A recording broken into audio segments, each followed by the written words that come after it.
I woke up at 3 in the morning to a call from my patient's wife. Her voice was shaking as she told me her husband was on the bathroom floor, trembling uncontrollably, unable to stand despite having taken his Levodopa just 2 hours earlier. I told her I would call them back in 10 minutes, and I sat there in the dark, feeling that familiar weight of knowing I had failed to explain something crucial. This was not the first time I had received a call like this, and it would not be the last, but each one reminded me of a gap in how we communicate with our patients about Parkinson's management. When I called them back and asked what he had eaten that morning, she told me scrambled eggs with cheese and 2 slices of bacon. In that moment, I realized I had told them about the importance of taking medication on time, about not missing doses, about watching for side effects. But I had never fully explained how a simple breakfast could reduce his medication effectiveness by 70 to 80%. I have been a neurologist specializing in movement disorders for over 15 years, and I can tell you that the interaction between dietary protein and levodopa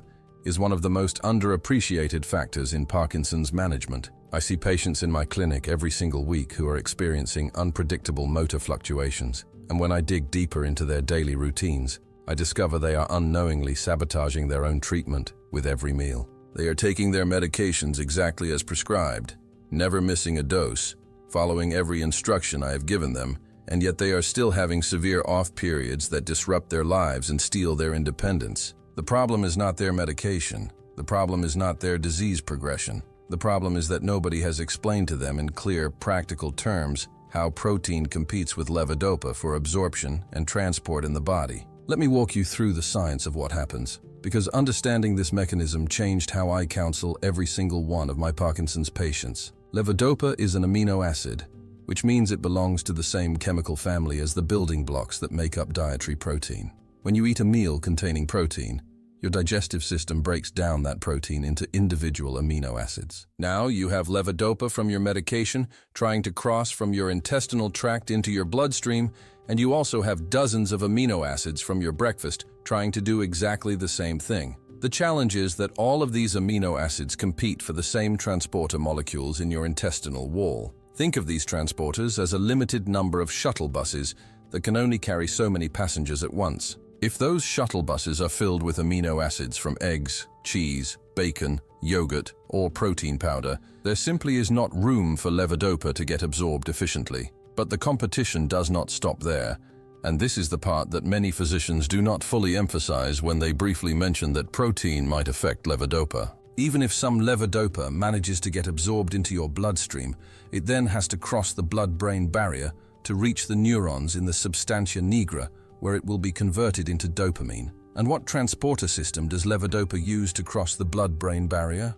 The exact same large neutral amino acid transporter that is also carrying amino acids from dietary protein. So you have this double bottleneck, first at the level of intestinal absorption, and then again at the level of brain entry, and at both sites your medication is fighting a losing battle against the amino acids from whatever protein-rich food you consumed. This is why I have seen patients whose medication works beautifully for months, and then suddenly they start having terrible off periods for no apparent reason. When I ask what has changed, they often tell me nothing has changed. But when I ask them to walk me through a typical day of eating, I discover they recently started having protein shakes for breakfast because they were trying to lose weight, or they switched to Greek yogurt because they heard it was healthier, or their daughter moved back home and started cooking big egg and sausage breakfasts every morning. These seemingly positive dietary changes are directly interfering with medication absorption, and the patient has no idea that their new healthy habit is actually making their Parkinson's symptoms worse. The research on this topic is extensive and convincing. Studies have shown that when people with Parkinson's consume a high-protein meal within 30 minutes of taking levodopa, the peak concentration of the drug in their bloodstream can be reduced by 50 to 70% compared to taking the medication on an empty stomach or with a low-protein meal. Some studies have documented even more dramatic reductions, up to 80%, particularly when the protein source is rich in large neutral amino acids like tyrosine and phenylalanine. These amino acids are found in especially high concentrations in cheese, poultry, red meat, fish, eggs, and dairy products. This is not a minor interaction. This is a major pharmacokinetic effect that can be the difference between a patient having functional independence and being unable to dress themselves in the morning. What makes this even more frustrating from a clinical perspective is that the effect is highly variable between individuals and even within the same individual on different days. Some of my patients are extremely sensitive to protein interference and will have noticeable symptom worsening if they eat even a small amount of protein within 2 hours of their levodopa dose. Other patients seem less affected and can tolerate moderate protein intake without significant problems. This variability makes it difficult to give one-size-fits-all recommendations, but what I have learned over the years is that almost everyone benefits from at least some degree of protein redistribution, especially if they are experiencing motor fluctuations. Let me tell you about a patient I will call Robert, because his case perfectly illustrates how powerful this intervention can be. Robert was 62 years old, had been diagnosed with Parkinson's 6 years earlier, and was taking levodopa 4 times per day. When he came to see me, he was having severe off periods lasting 2 to 3 hours every afternoon, despite being on what should have been an adequate medication regimen. He was considering early retirement because he could no longer reliably function at work during afternoon meetings. His wife was frustrated because they could not make plans without worrying about whether he would be having a good day or a bad day. I asked him to keep a food and symptom diary for 2 weeks, recording everything he ate and when he ate it, along with his medication times and how he felt throughout the day. When he came back with that diary, the pattern was immediately obvious. Robert ate a protein-heavy breakfast every single morning at 7, usually eggs with cheese and toast, sometimes with bacon or sausage. He took his first levodopa dose at 8, just 1 hour after finishing breakfast. His lunch at noon always included a sandwich with deli meat or a chicken salad, and he took his noon levodopa dose right after eating. By the time he took his 4 o'clock medication, he had already consumed 60 to 70 grams of protein, and that dose was barely working at all. His evening dose at 8 worked better because he had not eaten anything between 4 and 8, giving his body a chance to absorb the medication without protein competition. But by then, his workday was over, and the damage to his professional life had already been done. I sat down with Robert and his wife and explained the science behind protein and levodopa competition. I drew diagrams showing how amino acids compete for the same transporters. I showed them research studies documenting the magnitude of this effect, and then I outlined a protein redistribution plan that would allow him to get adequate nutrition while maximizing his medication effectiveness during the hours when he needed to function at his best. The plan was straightforward. Low protein breakfast, very low protein morning snack if needed, moderate protein lunch with no more than 20 grams of protein, and then a higher protein dinner after his last medication dose. We aimed for about 15 grams of protein before 4 in the afternoon, and the remaining 60 to 70 grams of his daily protein intake would come from his evening meal. Before we continue, I want to ask you something. Have you noticed that your medication seems to work differently on different days? And have you ever considered that what you are eating might be affecting how well your levodopa works? Leave a comment below sharing your experience, because your observations could help other people understand their own symptom patterns. Many patients suffer for years with unpredictable medication responses without realizing that dietary protein is playing a major role, and your story might be the key that helps someone else solve this puzzle. Robert implemented the protein redistribution plan, and I had him come back to see me 4 weeks later. The change was remarkable.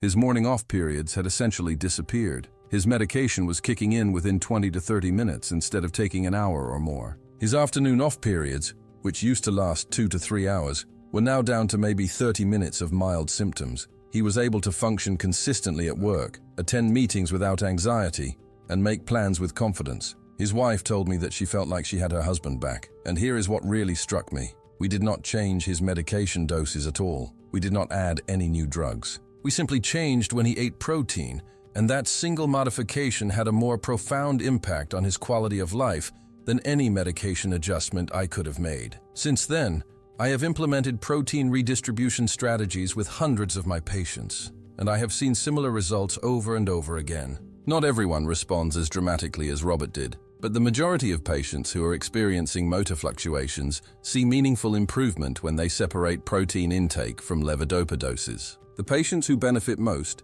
are those who are already experiencing wearing off, where their medication stops working before the next dose is due, or those who have unpredictable on-off fluctuations where their medication seems to work well sometimes and poorly other times for no clear reason. Let me give you specific guidance on how to implement this approach, because I want you to leave here with actionable information that you can discuss with your own neurologist. For breakfast, Eliminate or drastically reduce animal proteins and high-protein plant foods. Instead of eggs, bacon, yogurt, cottage cheese, protein shakes, or milk in your cereal, focus on meals built around fruits, vegetables, and low-protein carbohydrates. Oatmeal made with water and topped with berries and banana is an excellent choice. Smoothies made with frozen fruit, leafy greens, and juice or coconut water as a base provide nutrition without significant protein. Whole grain toast with a thin spread of almond butter and sliced strawberries gives you sustained energy without the concentrated protein that interferes with medication. Vegetable hash made with potatoes, peppers, onions, zucchini, and tomatoes can be satisfying and filling without adding problematic amino acids. The goal is to keep your breakfast protein content below 5 grams if possible, and definitely below 10 grams. To put this in perspective, a single large egg contains about 6 grams of protein. 2 slices of bacon contain another 6 grams. A cup of milk contains 8 grams. A serving of Greek yogurt can contain 15 to 20 grams. So a typical American breakfast easily contains 30 to 40 grams of protein, which is more than enough to significantly interfere with levodopa absorption. By switching to the low-protein breakfast options I just described, you can reduce that morning protein load to less than 5 grams while still eating a satisfying and nutritious meal. For your morning snack, if you need one, choose fresh fruit, a small handful of grapes, an apple, a banana, or some berries. Avoid protein bars, nuts in large quantities, cheese, or yogurt. For lunch, you can include a moderate amount of protein, somewhere in the range of 20 to 25 grams. This might be a salad with 3 ounces of grilled chicken, a sandwich with a reasonable amount of turkey or tuna, or a bowl with rice, vegetables, and a modest portion of fish. The key is not to eliminate protein entirely from lunch, but to keep it moderate and to time your medication appropriately. Take your midday levodopa dose before eating lunch, or wait at least 90 minutes after eating before taking your medication. Then in the evening, after your last levodopa dose of the day has already been absorbed and is working, you can eat a higher protein dinner without any concerns about medication interference. This is when you can have a 6 to 8 ounce portion of meat, fish, or poultry, along with whatever vegetables and side dishes you enjoy. This approach allows you to meet your daily protein requirements, which are typically around 0.8 grams per kilogram of body weight for most adults, while avoiding protein interference during the hours when you need your medication to work most effectively. I want to address some of the concerns and questions that patients commonly bring up when I first suggest protein redistribution. The most common concern is whether eating most of your protein at dinner will cause digestive problems or disrupt sleep. In my clinical experience, most patients tolerate this pattern very well. In fact, many patients report that they sleep better when they have adequate protein at dinner, possibly because protein provides the amino acids needed for the synthesis of serotonin and melatonin, which are neurotransmitters involved in sleep regulation. If you do experience any digestive discomfort with larger evening meals, you can split your dinner into 2 smaller meals, having one around 6 and another around 8, which spreads out the protein intake while still keeping it separated from your daytime medication doses. Another concern is whether this approach provides adequate nutrition for maintaining muscle mass, especially for older adults who are already at risk for sarcopenia. The research is reassuring on this point. What matters for muscle protein synthesis is your total daily protein intake and your overall caloric intake, not the specific timing of when you eat that protein throughout the day. As long as you are consuming adequate total protein, getting enough calories, and engaging in resistance exercise or physical activity when possible, your muscle mass should be maintained. I do monitor my patients' weight and nutritional status when they implement protein redistribution, and I have not seen problematic weight loss or muscle wasting attributable to this dietary pattern. Some patients worry about whether they will feel hungry or have low energy if they eat a low-protein breakfast. This is a valid concern, and it does require some adjustment in the first week or 2. Protein is satiating, so when you reduce it, you may initially feel less satisfied after meals. The solution is to increase your intake of complex carbohydrates and healthy fats to compensate, including avocado, nuts in small amounts, seeds, olive oil, or coconut in your breakfast, adds calories and satiety without adding the large neutral amino acids that interfere with levodopa. Making sure your breakfast includes adequate fiber from whole grains, fruits, and vegetables also helps you feel full for longer. Most of my patients find that after a week or 2, their bodies adjust to the new pattern and they no longer experience excessive hunger in the morning. Let me talk about the timing recommendations more specifically, because this is where precision really matters. The goal is to create a window of time around each levodopa dose when there is minimal protein in your digestive system. Ideally, you want to take levodopa on an empty stomach or with only low-protein foods, and then wait at least 30 minutes before eating anything with significant protein. On the other end, you want to avoid eating substantial protein for at least 60 to 90 minutes before taking your medication. Some patients find that a full 2-hour separation works even better. You will need to experiment to find what works best for your individual metabolism and symptom pattern. For example, if you take your first levodopa dose at 7 in the morning, you should eat breakfast no earlier than 7:30, and that breakfast should be low in protein. If you take your second dose at 11, you should either eat an early lunch before taking the medication or wait until at least 11:30 to eat lunch, and that lunch should be moderate in protein. The exact timing may need to be adjusted based on your specific medication schedule, how many times per day you take levodopa, and how your body responds. This is why working with your neurologist to create a personalized plan is so important. I also want to emphasize the importance of consistency. The benefits of protein redistribution become most apparent when you follow the pattern consistently day after day. Having a low-protein breakfast Monday through Friday, and then going out for a big eggs and bacon brunch on Saturday will likely result in poor medication effectiveness on that Saturday. This does not mean you can never have flexibility or enjoy foods you love, but it does mean that you need to plan ahead and understand the trade-offs. If you know you have an important event or activity on a particular day, that is a day to be especially strict about your low-protein breakfast and lunch. On days when you have fewer demands and can tolerate some symptom fluctuations, you might choose to be a bit more flexible. One of the tools I provide to my patients is a list of common foods categorized by protein content, so they can easily identify which foods are safe for breakfast and morning snacks versus which foods should be saved for dinner. For example, most fruits contain less than 1 gram of protein per serving, so they are excellent choices for morning meals. Most vegetables contain 1 to 3 grams per serving,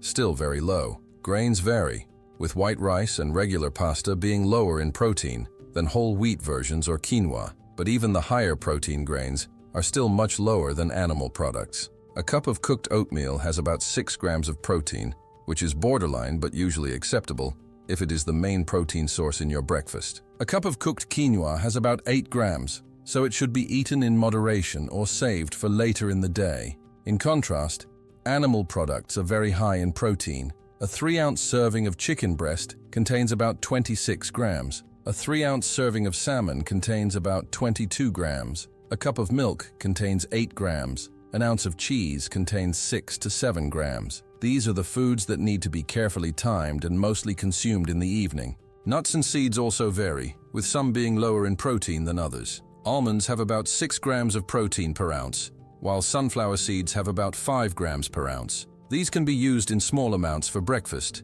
like a thin spread of almond butter on toast, but should not be eaten in large quantities during the day. I want to share another patient story to illustrate a slightly different application of these principles. Margaret was a 70-year-old woman with advanced Parkinson's who was experiencing severe dyskinesias, the involuntary writhing movements that can occur when levodopa levels are too high. Her dyskinesias were so severe that they were actually more disabling than her Parkinson's symptoms. When I reviewed her diet and medication timing, I discovered that she was eating very erratically, sometimes having large protein meals right before her medication, and other times going many hours without eating. This was causing huge fluctuations in her levodopa blood levels, with very high peaks that triggered dyskinesias followed by very low troughs that left her rigid and immobile. I worked with her to create a more structured eating schedule with consistent low-protein meals during the day and a higher protein dinner. Within 6 weeks, her dyskinesias had decreased by about 60%. She was still having some involuntary movements,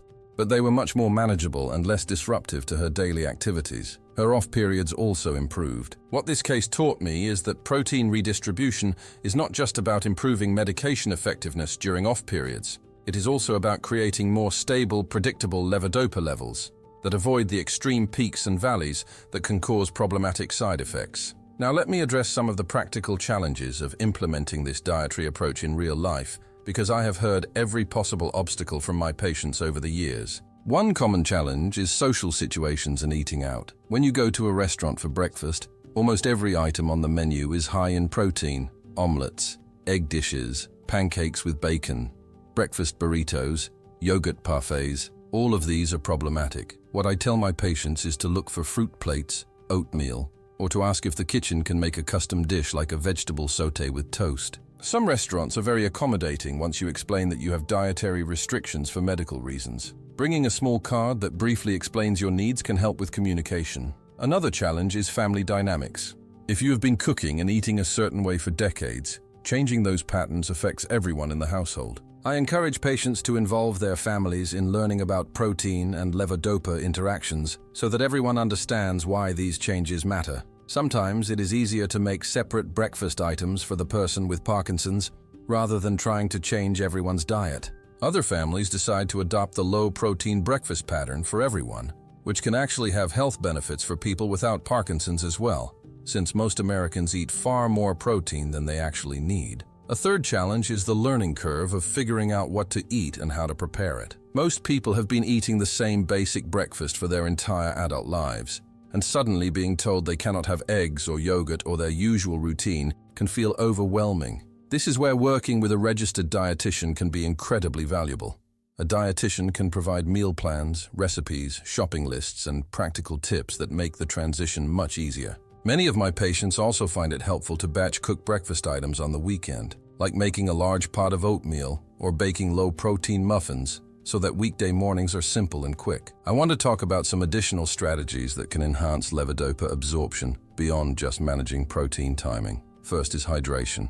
Levodopa requires adequate fluid in the digestive tract to dissolve and be absorbed. I recommend that my patients drink a full glass of water about 15 to 20 minutes before taking each levodopa dose. This ensures that there is enough fluid in the stomach to facilitate medication dissolution and absorption. Throughout the day, staying well hydrated with water, herbal tea, or other low-protein beverages supports overall digestive function and medication effectiveness. Second is addressing constipation, which is an extremely common non-motor symptom of Parkinson's and can significantly impair medication absorption. When stool moves slowly through the intestines, levodopa can sit in the gut for prolonged periods, leading to erratic and unpredictable absorption. I work with my patients to optimize their bowel function through adequate fiber intake, hydration, physical activity, and when necessary, the use of osmotic laxatives like magnesium or polyethylene glycol. Improving constipation often leads to more consistent medication responses even without any changes to protein timing.